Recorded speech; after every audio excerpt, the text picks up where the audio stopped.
दोस्तों आदाब अर्ज़, मैं अनीस अहमद ख़ान हिंद वॉइस से आपसे मुखातिब हूँ। मेरे साथ सीनियर जर्नलिस्ट मोहम्मद अहमद काज़मी साहब। फ़ौरन आप एफआर में अगर देखते होंगे कोई चैनल मीडिया स्टार वर्ल्ड, आप ही उसको चलाते हैं और बड़ी ताज़ी खबरें जो इस्लामिक जगत की हैं, मुस्लिम देते हैं। तो बहुत बहुत खैर मकदम है मोहम्मद अहमद काज़मी साहब आपका। तो मैं अब इसी सिलसिले में, जैसा मैंने कहा कि एक बात पूछने आया हूँ कि राजनाथ सिंह हमारे गए थे, अभी डिफेंस मिनिस्टर है, रूस गए थे। रूस से आते हुए वो ईरान में भी कायम किए, जबकि ईरान से हमारे भारत के इतने अच्छे ताल्लुकात नहीं हैं, अभी कसीदा है, बिगड़े भी नहीं है लेकिन कसीदा है बहुत ज़्यादा, क्योंकि तेल भी बंद कर दिया।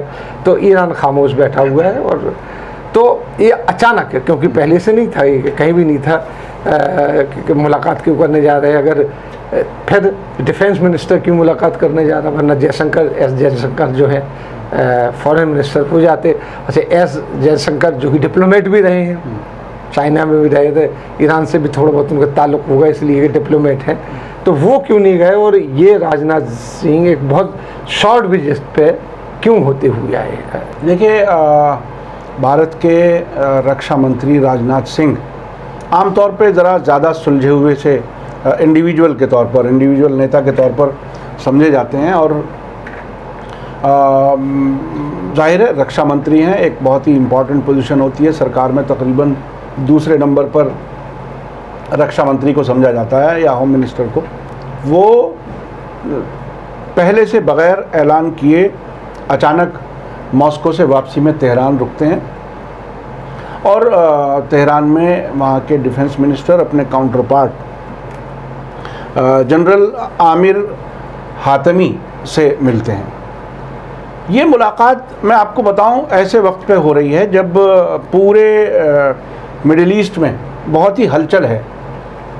यूनाइटेड अरब एमिरेट्स ने इजराइल से ताल्लुकात कायम किए हैं, सऊदी अरब से भी ऐसे इशारे हैं कि शायद वो भी कभी भी ऐलान कर सकता है, बहरीन भी ऐलान कर सकता है। और जो चाइना वाला मामला है, चाइना से जो भारत और चाइना के बीच में तनाव है, उसमें भी ईरान का कहीं कोई रोल मीडिएशन का या समझने का, समझाने का हो सकता है। चूँकि पिछले दिनों चीन और ईरान के बीच 25 साल का एक एग्रीमेंट हुआ है, जो एक बहुत बड़ा एग्रीमेंट समझा जा रहा है। पूरे इलाके का जो पॉलिटिकल डायनामिक्स है वो बदलने जा रहा है। उससे अमेरिका और अरब मुल्क, ये भी एक तरह से बेचैनी और परेशानी पाई जाती है।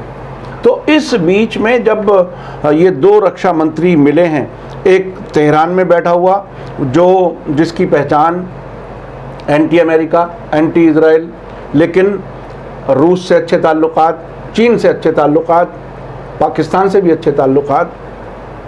तो ऐसे हालात में मैं समझता हूँ कि इन दोनों डिफेंस मिनिस्टर्स की मीटिंग काफ़ी अहम थी। और इसमें जो इश्यूज़ डिस्कस किए गए हैं, उसमें रीजनल सिक्योरिटी पे बात हुई है, म्यूचुअल क्या कुछ हो सकता है, बेहतर क्या हो सकता है। और आपको याद होगा कि कुछ महीने पहले ही चाबहार से जाहेदान वाली जो रेलवे लाइन, हाँ, बड़ी कंट्रोवर्सी हुई थी। लेकिन उसमें बड़ी दिलचस्प बात ये थी कि वो बाद में ये पता चला कि वो हकीकत नहीं थी, और वो हिंदू अखबार की एक उस पत्रकार ने खबर लिखी थी जिसका बाप इजराइल के बहुत नज़दीक माना जाता है। तो जब कभी भी भारत और ईरान किसी भी इशू पर ज़रा नज़दीक नज़र आते हैं, तो इन रिलेशंस को ख़राब करने की कोशिश की जाती है। उस वक्त शुरू में ही ईरान ने कहा था कि इस सुब्रमण्यम स्वामी की, जी सुब्रमण्यम स्वामी की बेटी सांसद हैं जी बीजेपी से, सुहासिनी हैदर उनकी बेटी का नाम है। तो वो खबर बाद में पता चला कि ये कोई जानबूझ करके शरारत की गई थी।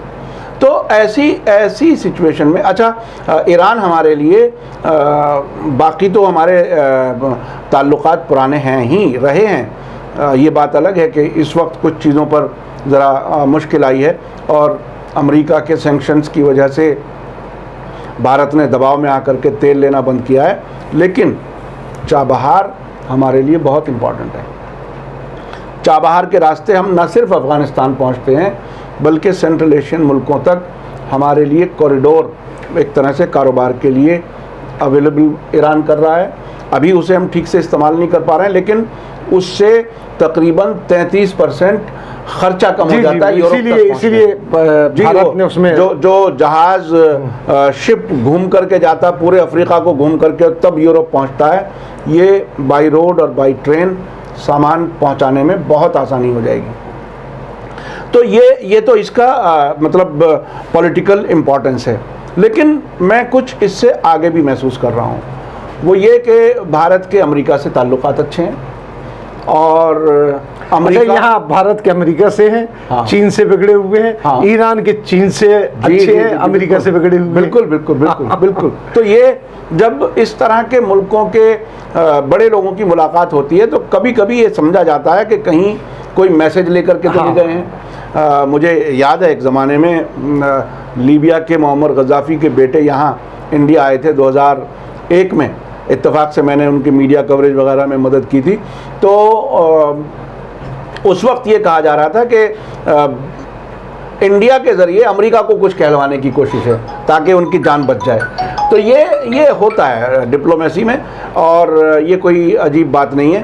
तो मुझे ऐसा लगता है कि नंबर एक, इस मुलाकात की अहमियत इसलिए है कि भारत और चीन के बीच में टेंशन है, इसलिए भी है कि गल्फ़ में बहुत सी तब्दीलियाँ नज़र आ रही हैं। इज़राइल से मुताल्लिक़ जो अरब मुल्कों ने ताल्लुकात कायम करने की बात मतलब उसमें तेज़ी से आगे बढ़ रहे हैं, और इस तरफ ईरान के चीन से ताल्लुकात अच्छे होने की वजह से हो सकता है कहीं ना कहीं, हालांकि मॉस्को की मुलाकात जो डिफेंस मिनिस्टर्स की हुई है चीन की और भारत की, उसके बाद दोनों मिनिस्टर्स ने भड़काऊ बातें कही हैं। ऐसा नहीं कहा कि वो बिल्कुल रिकंसाइल करने की बात हो रही है, ताल्लुकात बेहतर करने की बात हो रही है। तो ये लेकिन उसमें एक चीज़ है, हाँ, कि रूस एक बार पहले कोशिश कर चुका है, हाँ, मिलाने की। जी। इस बार उसने मिला दिया बिल्कुल। शंघाई, हालांकि प्लेटफॉर्म था शंघाई कोऑपरेशन काउंसिल SCO, लेकिन ये कि मॉस्को में मुलाकात हुई है, मॉस्को में मुलाकात हुई, इसकी बहुत अहमियत है और अच्छी मुलाकात हुई है। और बहरहाल हमें उम्मीद करनी चाहिए कि दोनों मुल्कों के बीच में टेंशन कम होगी। लेकिन अभी आगे आने वाले वक्त में क्या होगा, चूँकि अभी तक लद्दाख से कोई ऐसी इन्फॉर्मेशन नहीं आ रही कि वहाँ कहीं चीनी लोग कहीं एक तरह से पीछे हटने की बात कर रहे हों, या उन्होंने जो इंफ्रास्ट्रक्चर बना लिया है काफ़ी हद तक उससे कहीं पीछे हटने की बात कर रहे हो। तो ये बहरहाल मीटिंग तो ईरान को किस तरीके से इस्तेमाल करेंगे ये जाके, क्योंकि देखिए ईरान इस मौके पे ईरान से बातचीत कर रहे थे, वो वैसे तो चले जाएगी, ईरान जाइए, लेकिन मिनिस्टर्स जब जा रहे हैं और मिनिस्टर्स से मिल रहे हैं और ऐसे क्रूशियल मौके पे जानते हुए कि ईरान और चीन दोस्त हैं, तो फिर क्या बात है, ये कुछ ना कुछ तो बात होती। तो ईरान से बहरहाल मुलाकात जो है वो अहम है, इसमें कोई शक नहीं है। और ये दोनों मुल्क मैं कह रहा था कि ईरान जो है वो रीजनल प्लेयर के तौर पर काम करने लगा है। वो बहुत मुमकिन है कि वो पाकिस्तान से भी और चीन से भी, हमारे जहाँ कहीं कुछ ये हैं उसमें भी वो कहीं मदद कर सकता है। अच्छा एक बात बताइए, हाँ, जो इसके ऊपर सैंक्शन लगाया हुआ था ईरान के ऊपर, हाँ, अमेरिका ने, वो भी कुछ दिनों बाद खुलने वाला है। हाँ, वो सैंक्शन खुलने वाला नहीं है। अमेरिका ने सैंक्शंस तो जारी रखने की बात कही है, लेकिन जो ईरान न्यूक्लियर डील हुई थी उसमें 2015 में, उसके तहत अक्टूबर 2020 में ईरान के खिलाफ जो हथियारों के पर पाबंदी है वो ख़त्म होने जा रही है।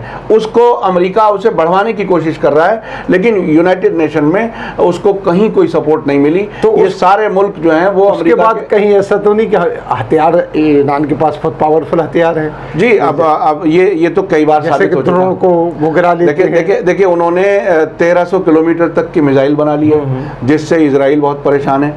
और दो तजर्बे हुए हैं, एक तो ईरान से सीरिया में देर ज़ोर में दाइश के आतंकवादियों को निशाना बनाया, मिसाइल के ज़रिए पूरा इराक़ पार किया और वहाँ जा कर के मारा। इसके अलावा ईरान ने अभी जनवरी में इराक़ में अमरीकी छावनियों पर भी रॉकेट मारे ये उनके मिसाइल उनके कत्ल के बाद, जी कमांडर कासिम सुलेमानी के कत्ल। तो ये उसके और ड्रोन गिराया है पिछले साल सितंबर में अमेरिका का ग्लोबल हॉक, जो सबसे महंगा, सबसे अच्छा, सबसे मॉडर्न जो उनका ड्रोन है।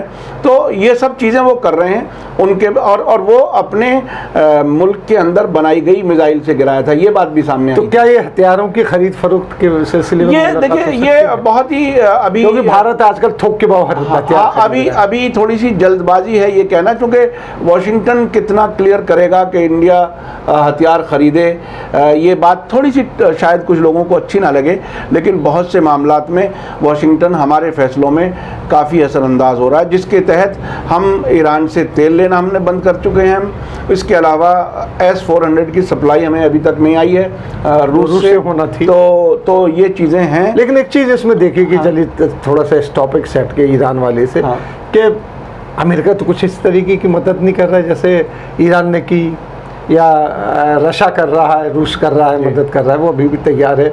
और देखिए ट्रंप 2 मौकों पर मीडिएशन की बात कर चुके हैं, और एक बार उन्होंने एक बार उन्होंने मोदी जी पर ही इल्जाम लगा दिया था कि ओसाका जापान में जब मिले थे तो उन्होंने कहा था कि साहब हमारा पाकिस्तान से मामला कुछ हल करा दो, और फौरन डिनाइल आ गया। हाँ, यहाँ से डिनाइल आ गया। अभी चीन के साथ जब हुआ था तब भी ट्रंप ने ऑफर किया था कि हम मीडिएट करने के लिए तैयार हैं। ट्रंप साहब की बात है कि इलेक्शन होने वाले, इलेक्शन के बाद क्या होगा तभी उनकी बात पे यकीन किया जा सकता है, क्योंकि अब फौरन ही इलेक्शन होने वाले हैं। तो ट्रंप की बात नहीं, लेकिन ईरान और भारत का मिलना ऐसे क्रूशियल मौके पे कुछ ना कुछ कह रहा है। हाँ देखिए, वो जो हम जब कहते हैं कि टेंशन है दोनों मुल्कों के बीच, इस सबसे ऐसा लगता है कि टेंशन उतनी नहीं है जितनी समझी जा रही है। अच्छा, क्या आउटकम क्या निकलेगा, क्योंकि आप तो बड़े गहराई तक देखते हैं इस मुलाकात का आउटकम। देखिए भारत को भी इस वक्त ज़रूरत है सपोर्ट की कई जगह से। जी बिल्कुल, क्योंकि ये जो चाइना वाला मसला यूएनओ में भी जाएगा, तमाम जगह जाएगा ये मसला। तो देखिए, भारत के लिए बड़ी मुश्किल ये है कि आर्टिकल 370 हटाने के बाद चाइना ने ये किया है।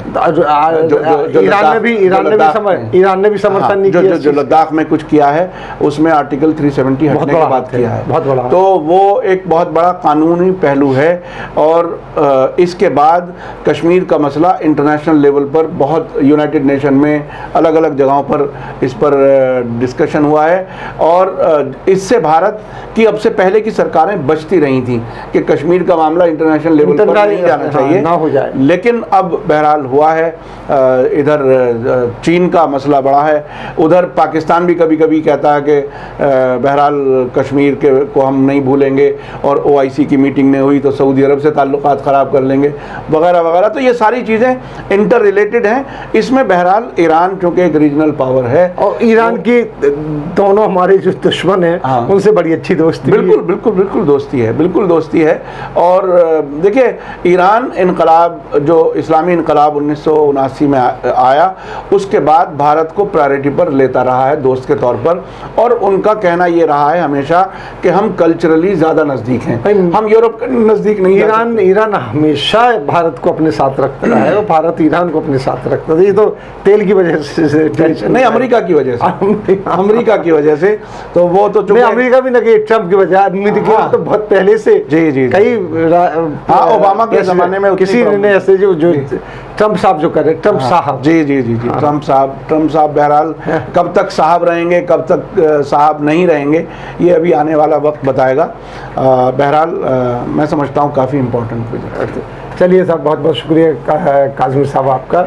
और ये जो मुलाकात हुई, हम चाहते हैं कि बहुत अच्छी मुलाकात हो, क्योंकि ईरान इस वक्त सबसे पावरफुल है, और वहाँ इस्लामिक कंट्रीज़ में, मुस्लिम कंट्रीज़ में हो रहा है कि सऊदी अरब और अरब कंट्रीज़ से तमाम जो दुनिया के मुसलमान और भी ममालिक हैं उनका कुछ सरकता जा रहा है, क्योंकि इजराइल की वजह से कुछ दूरी बनती चली जा रही है। तो ऐसे मौके पे डिप्लोमेटिकली ईरान से मिलना, अपने लिए समर्थन लेना। चलिए, ताहतियार और तेल की बात तो होती है, चाबहार भी हमारे लिए बड़ा इम्पोर्टेंट है। तो ताल्लुकात जो बिगड़े थे, हो सकता है कि इससे सुधरे बहुत हद तक। अब इनकी बात कोई चीज़ बाहर तो आई नहीं है, आएगी तो फिर हम काज़मी साहब के पास आएंगे, पूछ के बताएंगे आप लोगों को क्या क्या हो रहा है। हम इसी के साथ लेते हैं आपसे विदा, अगले अंक में फिर हाजिर होंगे, तब तक के लिए दीजिए इजाज़त।